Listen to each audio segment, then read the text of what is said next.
झारखंड में कौन किस पर पड़ेगा भारी?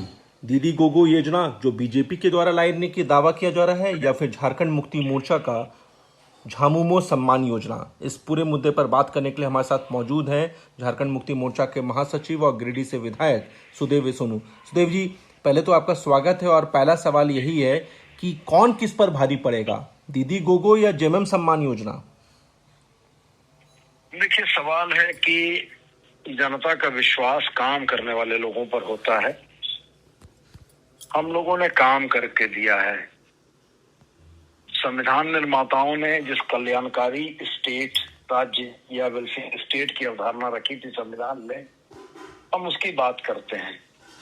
हम लोगों ने सर्वजन पेंशन दिया, जो पूरे हिंदुस्तान में पहली योजना है। हम लोगों ने सावित्रीबाई फुले दिया, जो बच्चियों के लिए एक बेहतरीन योजना है।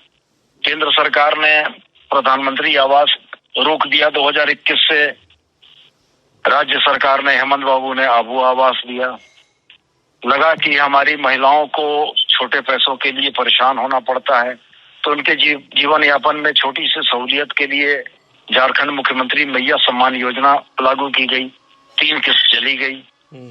अब रह गया सवाल, ये जो गोगो दीदी योजना के माध्यम से जनता के बीच भ्रम प्रसारित करने का जो प्रयास भारतीय जनता पार्टी कर रही है, जनता को इसकी असलियत बहुत अच्छे से मालूम है। आज इंटरनेट के जमाने में किसी भी राज्य की खबरें नहीं छुपती हैं।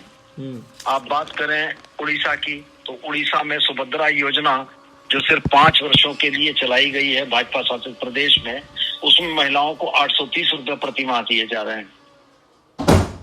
हम बात करें आसाम की, जहां के माननीय मुख्यमंत्री ने बड़े जोर शोर के साथ इस योजना का लोकार्पण किया या इस योजना को रखा।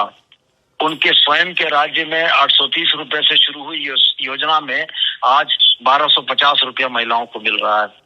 तो जब आप अपने राज्यों में महिलाओं के सम्मान के लिए, महिलाओं के जीवन यापन को आसान करने के लिए योजनाओं को नहीं लागू कर रहे हैं, तो इस बात की क्या गारंटी है कि आप झारखंड में करेंगे?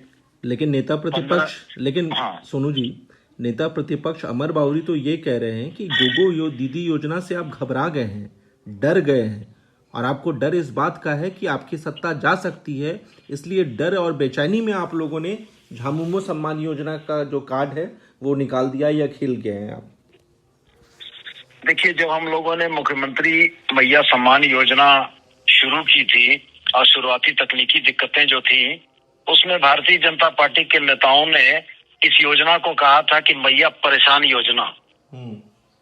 आपको याद होगा, पीआईएल इन लोगों ने करा दी इस योजना को रोकने के लिए।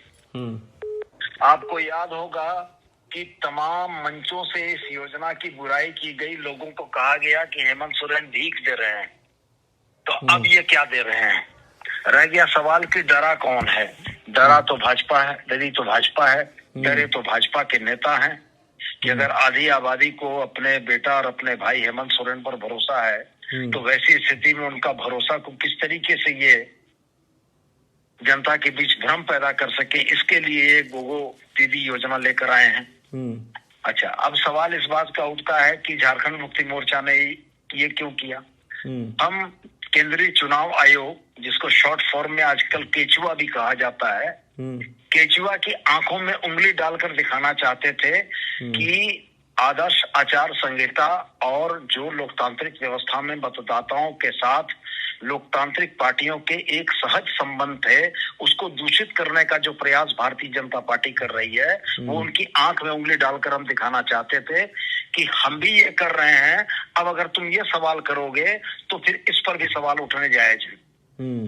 तो सवाल इस बात का उठता है कि जनता को प्रलोभन देना मत के लिए ये fair practice of election commission में नहीं आता है। लेकिन जब केंद्रीय चुनाव आयोग, जिसका शॉर्ट फॉर्म केचुआ है, और केचुआ की तरह बर्ताव कर रहा है, तो केचुआ की आंख में उंगली डालकर उसको दिखाना पड़ेगा कि क्या चीजें सही हैं और क्या गलत है।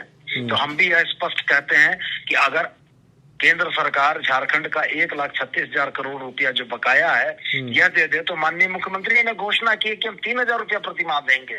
तो भारतीय जनता पार्टी इस बात को क्यों नहीं कहती है कि हम 1,36,000 करोड़ जो झारखंड का बकाया है, झारखंड के नागरिकों का पैसा बकाया है केंद्र सरकार के पास, वो हम दे रहे हैं। ये बड़ी मदद होगी।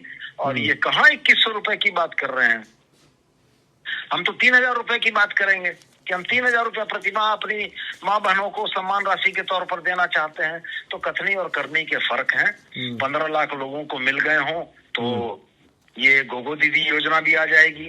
2022 तक सबके घरों, सबके छतों पर पक्की छत हो, सबके सिरों पर पक्की छत हो, तो ये भी आ जाएगा। 2022 तक किसानों की आय दुगनी हो गई हो तो ये भी आ जाएगा। 100 स्मार्ट सिटी जो बड़े ढोल नगाड़े के साथ बन रही थी, अगर बन गई हो तो ये भी आ जाएगा। गंगा अगर साफ हो गई हो तो ये भी आ जाएगा। तो मेरा ये कहना है कि झूठ का पुलिंदा जिस तरीके से भी ये चलाएं, ये तय है कि झारखंड की जनता बहुत सजग है और बहुत संवेदनशील है। और झारखंड की जनता कतई ऐसे भोलावों में, ढकोसले वादों में नहीं आती है। 2019 का चुनाव भी इसका प्रमाण है और 2024 का विधानसभा चुनाव इस बात की अब पुष्टि करेगा कि झारखंड के लोगों को झारखंडी नेताओं पर, झारखंड के अपने बेटे पर भरोसा है, न कि ये बाहर से आयातित नेता जो अपने राज्य की जनता को भगवान के भरोसे छोड़कर संवैधानिक जो प्रमुख की हैसियत है उस हैसियत का निर्वहन न करते हुए अगर घूम रहे हैं तो ये बड़ा दुर्भाग्यपूर्ण है। चलिए सोनू जी, अपने तब वक्त दिया इसके लिए बहुत बहुत धन्यवाद। आपने सुना झारखंड मुक्ति मोर्चा के महासचिव सुधीर सोनू को दो टूक कह रहे हैं कि हम 1000 जो अभी मैया सम्मान योजना में जो राशि दे रहे हैं, अगर 1,36,000 करोड़ केंद्र सरकार के पास जो हमारी राशि बकाया है रॉयल्टी की, अगर वो पैसा हमें मिल जाता है तो जो मुख्यमंत्री ने जो वादा किया है कि हम अपनी माँ बहनों को 3,000 रुपये देंगे प्रति माह, वो सम्मान राशि 3,000 रुपये दी जाएगी। और इसी योजना के तहत ये झामुमो सम्मान योजना जो है लाई गई है।